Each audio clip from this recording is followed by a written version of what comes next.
Hello, welcome to the Good Life Meditation for December 6th, 2022. My name is Kurt, and this is an activity that I do each and every day. You want to come up here? To remember my life objectives and principles, to see how I did applying these to the challenges of yesterday, including last night, how I slept, and then to look forward to the day ahead and plan it out. Make sure that I'm prepared for both the opportunities and the challenges that I'll see. All right, let's get started. And good morning, Parker. First, last night and yesterday.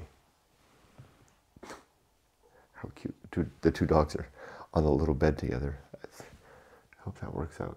Be nice to each other. Anyway, I slept all right last night, except when I didn't. I was up I was in bed by about 9, and maybe 9:15. Slept solid until sometime like maybe 2 o'clock, 2:33, and then I was up. Twilight sleep, in and out. Not necessarily thinking about work or anything in particular. It's become a habit now for my the pre-dawn hours to be restless. And even if I don't have anything necessarily to think about, I do. I will tell you one thing that's interesting. I'm through my probationary period at work. I've talked about this in past videos, but I work for the government. And when you're employed with the government, there's usually a probation, at least the government that I work for, the county of Riverside, California. There's a 1-year probationary period where you're an at-will employee. They can let you go at will in an instant. No reason necessarily needed. And then once you're through that probationary period, you're pretty much locked in for forever. I mean, they couldn't get you out of that place with a crowbar if they wanted to. It's something that some people take advantage of and abuse. It's got its good and its bad pieces. Personally, I think it's mostly not good. And as a taxpayer, I would like the government to not have this system. I think that government employees should be suffer and enjoy the same expectations and consequences as private sector employees. Most of my career has been in the private sector, where I've always been expected to perform well, to have my dog. I've even had one job once where they fired people every year. You basically went through a firing at a particular time of the year. It was assumed that you were going to get fired unless you could make the case. You had to apply every year for your job unless you could make the case that they should keep you. I found that kind of an interesting environment. Certainly the people that I worked with were dynamic and interesting, because the only people that remained I guess they were the same people that would have remained after in Twitter, when Elon Musk sent out his missive tweet. Hey, guys, quit it. Hold on, I have to take care of this.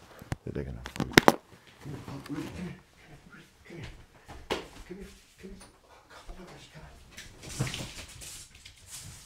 Good. Rudy, come here.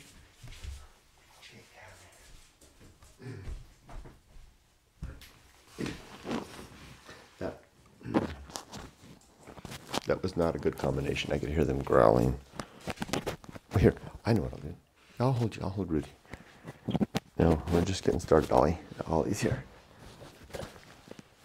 Okay. I talked to Juan about the Elon Musk tweet.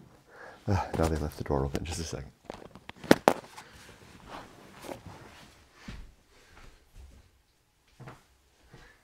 There you go, Rudy. Okay, maybe this will sort things out. Hashtag life will not go well, right? Okay, come here, Rudy. Come here, Ollie. Come here, Ollie. Come on. Elon Musk sent out that tweet saying, unless you're going to be hardcore, here's 3 months severance and go. And, Juan and I were talking, and he thought that Elon Musk his goal was to retain those who wanted to be hardcore. He wanted an environment of hardcore. I worked in an environment of hardcore because of that company's policy of firing everybody once a year en masse who didn't meet those standards.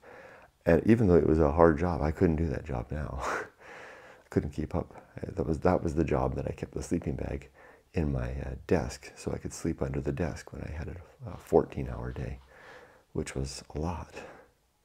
I couldn't do that anymore. But it sure was a dynamic job. It was an interesting place to work. Anyway, the place where I work now is not like that. You know, after your year, you are safe. And now my year is up, and I didn't get fired. So I'm essentially safe. Now, as I mentioned in like just a video 2 days ago, I talked about this. So I won't go on and on, but that doesn't change things for me. I'm still going to work as hard as I ever did because it's just my nature. I just cannot live with myself if I'm not productive and good and focused and giving my employer, in this case the taxpayers, their money's worth. But it has relieved something in my brain, some anxiety about my ability to support the infrastructure of my family, namely my daughter. She's still got roughly a year and a half to go of university. A little less than that now. And she's graduating in May 2024. Yeah, so just under a year and a half now, huh? Wow. I got to get her to that. And I mean, I want to get her to that with this whole infrastructure of being close. You know, I found that being close to her really makes a difference. You know, being within the same city. I want all that to be intact. So getting fired at this point would really mess that up. And now that I know that that can't happen, or is very, very unlikely, then I feel better. Although honestly, there are days when if it wasn't for my responsibilities, I would welcome getting canned so that I could move on to the next stage of life, because all the apparatus for retirement is now in place. It's just a matter of time. It's just a matter of deciding to pull the trigger.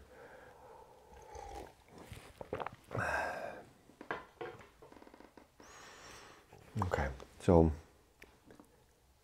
anyway, so last night was less stressful. Wasn't thinking about work, but I was still awake. As for yesterday was an awful day.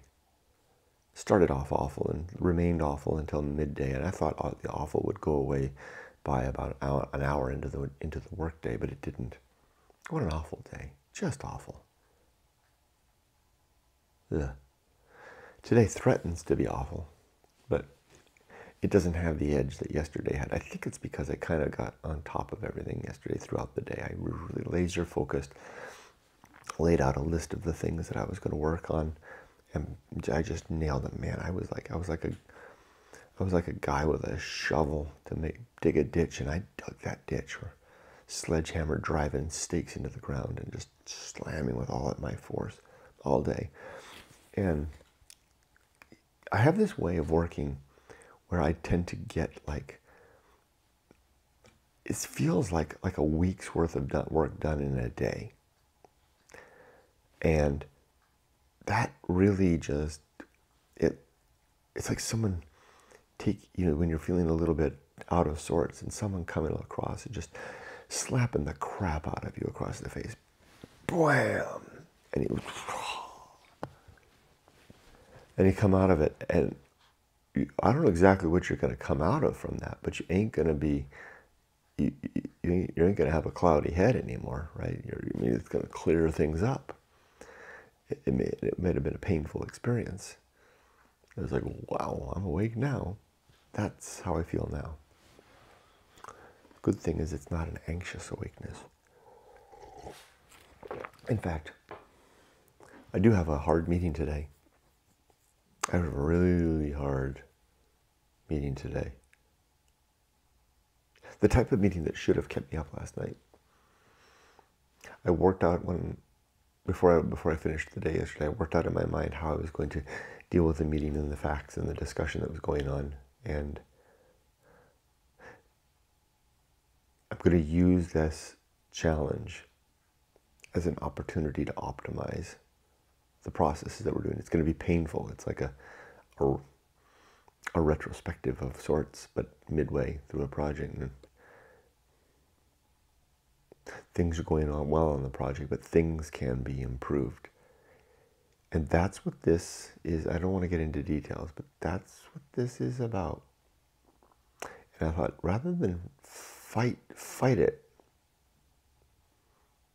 what if I roll with it and say, and roll with the message that it's trying to give? Not it. The person. There's someone who's initiating all of this. That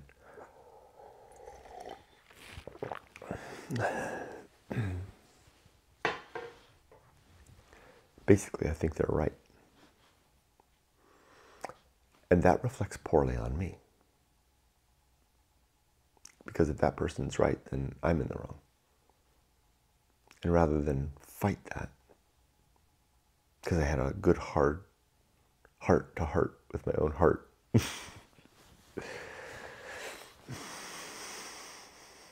I think that's, and now it's good that I'm talking about it out loud. Now it strengthens me even further. Because I'm one of the ones that has to change and improve, if that's the case. And I will, and I can.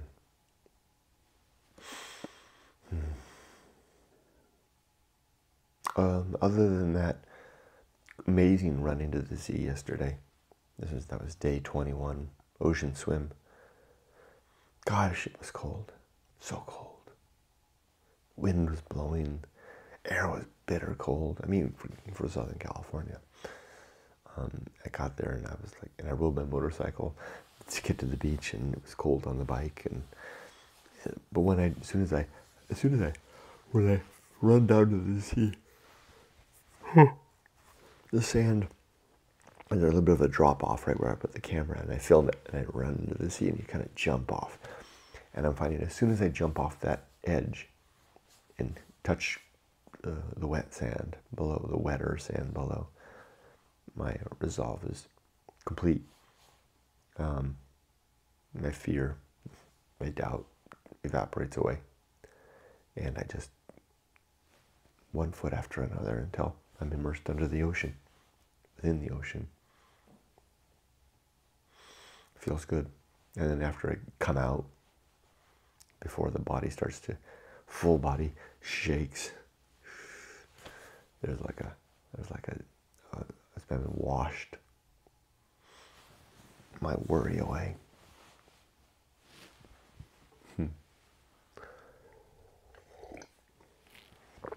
Okay, let's do the good life.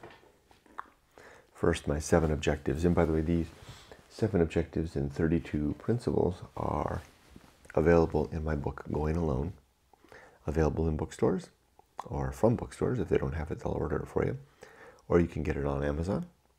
Or you can get it from my website, goingalone.org, where you'll get a signed copy with also an illustration. The whole inside cover here will be illustrated. In fact, I should illustrate this one. Get it so I can show you with a desert scene. But you can only get that if you order it from my website. Just look for the I think it's for sale section or something like that. Okay, so the first of my objectives is to always be ready to die.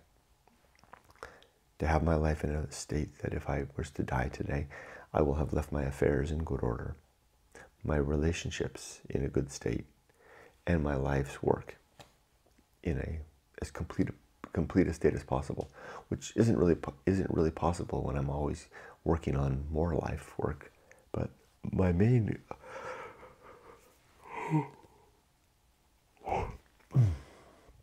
work product from this life of mine is that book. It's So it's done. So yeah, my life's work. My life, I am ready to die. Don't want to die, but I'm ready. 2, to make good and effective use of my time. To squeeze a good day out of what's ahead of me. And a good night, if possible, a good night's sleep. Oh, you're going to fall off. Come here, little boy. I want you to fall off, my friend. To make good and effective use of time. Doing good and being effective at it. Increased efficiency. Number 3 is to develop and maintain good and sound life principles. Ollie, no, you do not go in there. You quit being such. Oh, Ollie, why do you do that? Come here, Rudy. Come here, Rudy. Ollie, okay, that'll work. Come here, Rudy.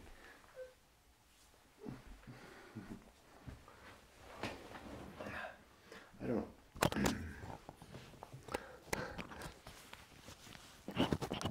Ollie is being not respecting little Rudy's personal space today. He started doing that this week. And wherever Rudy is, Ollie will go there as well. Now they seem to be okay there, but I can hear them growling under their growly voices, and I don't want them to fight. So now Ollie's in the crate, and Rudy's with me, which is dangerous because this one bites. He just bites all of a sudden, right? You can just see it in his face. I'm thinking about it, Papa. He kind of looks like that guy. Yeah, there you go, buddy. Okay, so number 3 is to develop and maintain good and sound life principles, which is what I do when I work on this Good Life Creed. Number 4 is to cultivate good emotional reactions, to react well throughout the day to circumstances. I had to deal with my emotions yesterday. I had an executive meeting I was doing a presentation for just as the detective was calling me from the field out in actually wasn't the detective, it was his partner. And she was calling me from the field station at the sheriff's office, relaying information about to the radio, to the detective, trying to find the bones out in the desert. It's like 5 minutes before my meeting was to start. And they needed photos of the site, and I didn't have photos. I had a video, so I was trying to snap stills off the video to send them to them, and it wasn't working. It all wound up working, but I could feel the worry and the anxiety rising in me. It all worked out though. Gee. Next is to perform good actions, just to do good things throughout the day. And then to recognize my true limits and my true opportunities. And then to do just one thing at a time and do that thing slowly and deliberately and carefully. Those are my 7 objectives. My 32 principles then are the principle of war, to always be fighting against propositions of truth. 2, the principle of reason and the sub-principles of honesty, objectivity, doubt, and humiliation. To be honest with myself and others, objective in my point of view, skeptic, and to be ready to embrace the humiliation of discovering that I'm wrong. Kind of what might happen with that one meeting, right?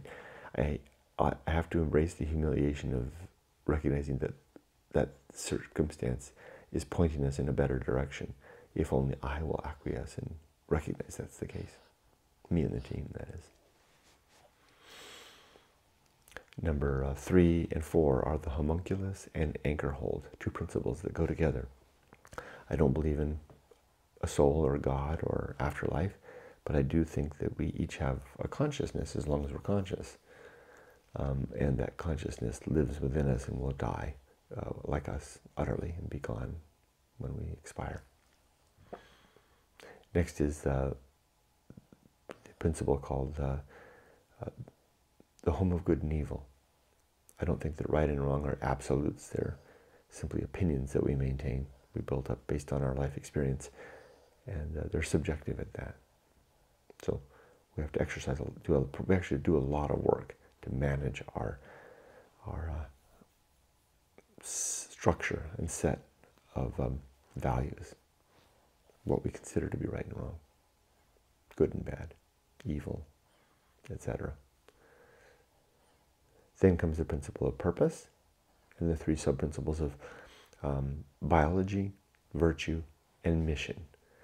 Biology is the sub-principle that speaks to the mandate within nature for us to mate and reproduce, make children. It satisfies some innate mandate within us that probably is the closest we'll get to to any sort of objectively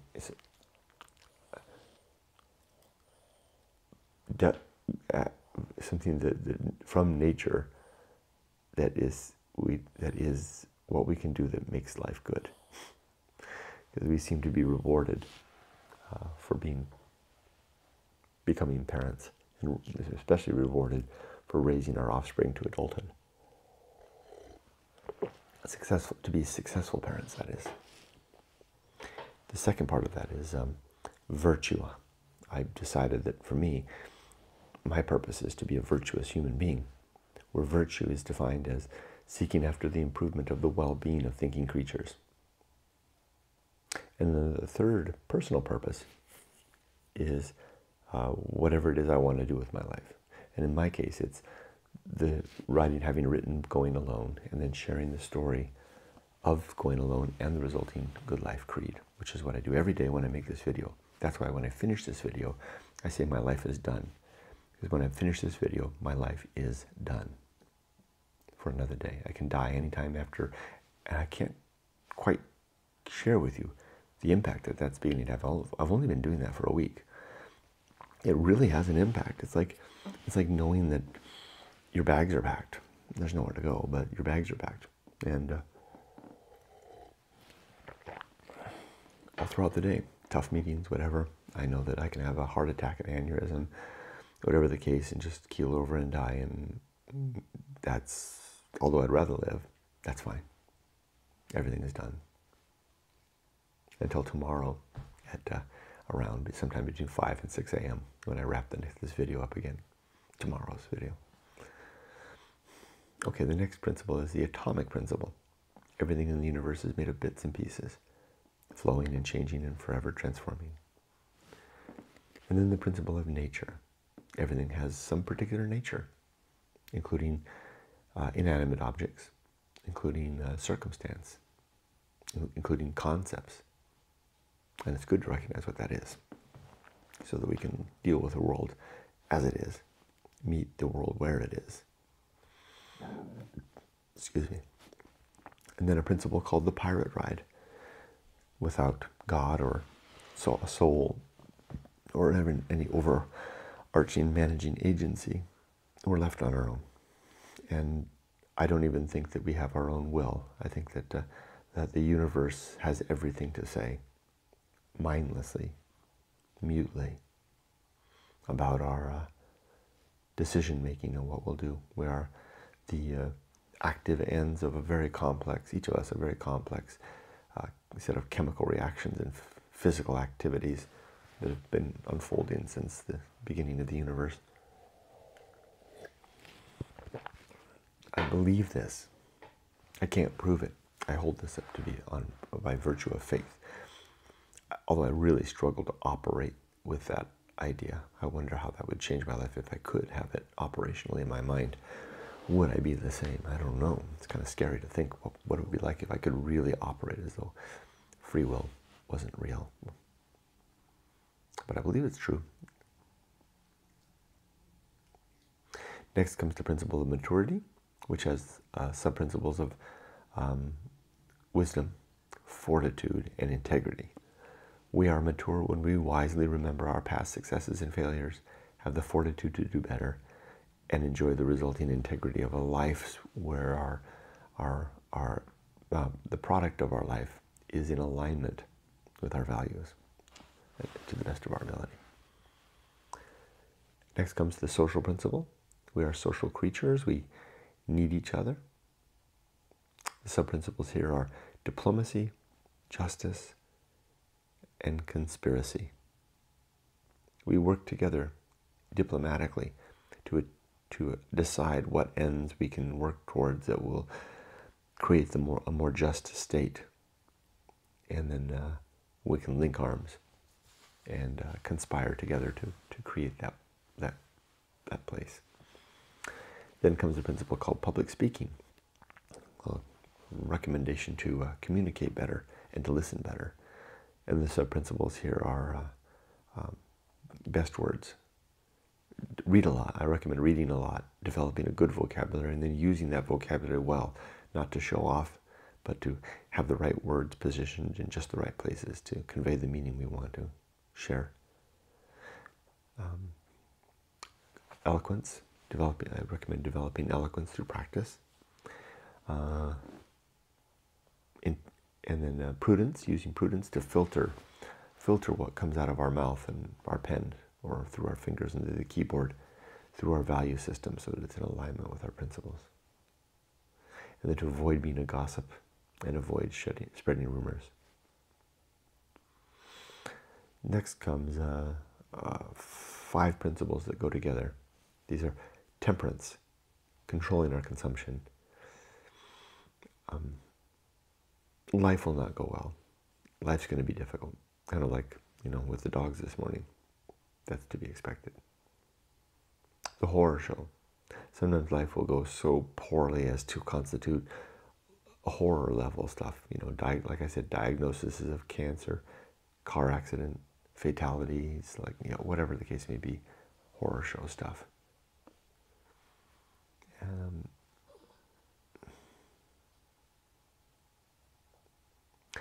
On Saturday, when Parker and I were out adventuring, we visited the little bridge at the Mojave Narrows in Victorville, an old abandoned bridge. And while we were there, we noticed a pack of small lapdogs, about the size of Rudy here, seemingly homeless, living in a pile of trash. To me, that's horror show level stuff. 4 little dogs abandoned out in the desert. So I did call the animal services in Victorville, who dispatched a van to the area to pick the dogs up. It broke my heart. Poor guys. Horror show. Just because I'm aware of the horror show doesn't mean it's any less horrifying. And then after the horror show comes that which must be borne, what carried. We have to bear the fact of the horror show and the fact that life will not go well. And then finally, the principle of the Feast of Offal, a funny name for a principle that simply just recommends to try to not contaminate others with our upset, but hold it in and find other ways to do it. And then when others are attempting to contaminate those around them, including us, with their upset, to not consume it.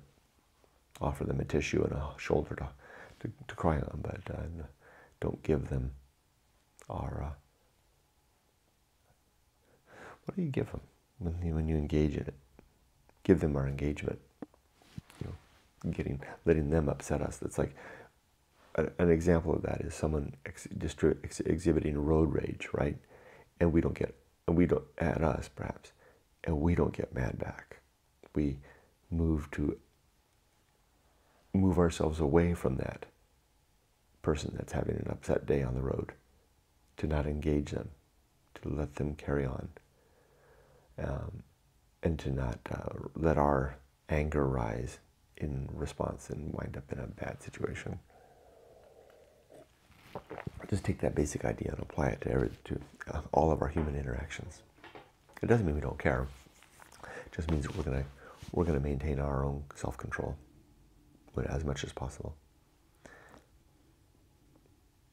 Okay, next comes 2 principles: distraction and agency in the great indifference. We distract ourselves with our hobbies and our work and our gossip and our activities, our family, our homes, our religion, and our ideas about God. We do this so that we don't have to see the emptiness of the universe, the thing that I call the great indifference, the thing that going alone is all about, the experience of discovering the great indifference.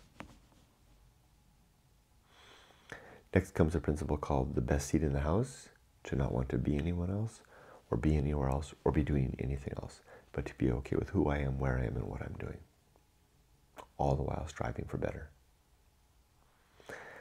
Next comes 4 principles that go together. This is the restless man. A man, or when we're young, men and women, some of us are restless for adventure. And I recommend that we take that, because if we do, it'll assuage an inner feeling that might linger with us all our lives otherwise. If we decide to do that, then we step upon the path of wildness, which is the route to that adventure. And then that 3 is the great life adventure, the actual adventure that results from stepping upon the path. If we do that at a young age, then we're going to be in good shape, and we can then pursue the surface level risks of life. This is the 4th principle here, the risk of avoiding risk. The surface level risks, there's 5, which is education, career, home, family, and preparing for old age. We can do those while also having dealt with what I call the deep level risk. The deep risk is pursuing that, whatever that is, that interest that we have in adventure and creating our story. It's not tough, it's not impossible to do both, but it's tough to do both well. Like I didn't do it well. I focused mostly on the adventure stuff, so my life is chock full of that. But I'm way behind my peers in terms of, security, and I don't have a home. But I managed to knock out the other stuff, the education, the career. I wish I had got more education, though. I wish I chose a better career. And the family, I got those things good. The no home. Although I did manage to prepare for old age. So I did do that too. Which I can't wait to start. Okay, next comes sin and damnation. There's 8 sins in my worldview. These are falsity, being untrue; credulity, believing things too easily; faith, believing things where the belief itself is the foundation; superstition, which is nonsense.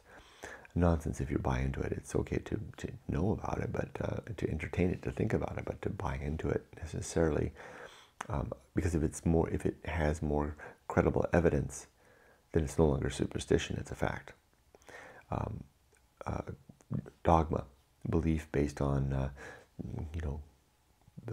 the history, tradition, or the size of a book, being impressed by the dogma of an approach. It's not good reason to believe. Authority, being impressed by someone's charisma, character, eloquence. That's not enough of a reason to believe either. And then rumors and gossips, engaging in any of those. The result of any of these 8 is damnation in the here and now. Complete oblivion is next. After we're dead, if there's no God, no soul, no afterlife, then that means that we will not have a chance to have reunion. There'll be no reunion with our loved ones. There'll be no chance for reconciliation and no chance for final justice. We have to seek after those better things now while we still have while we're still alive. Work on those things in the time when we will have the only chance we'll ever get.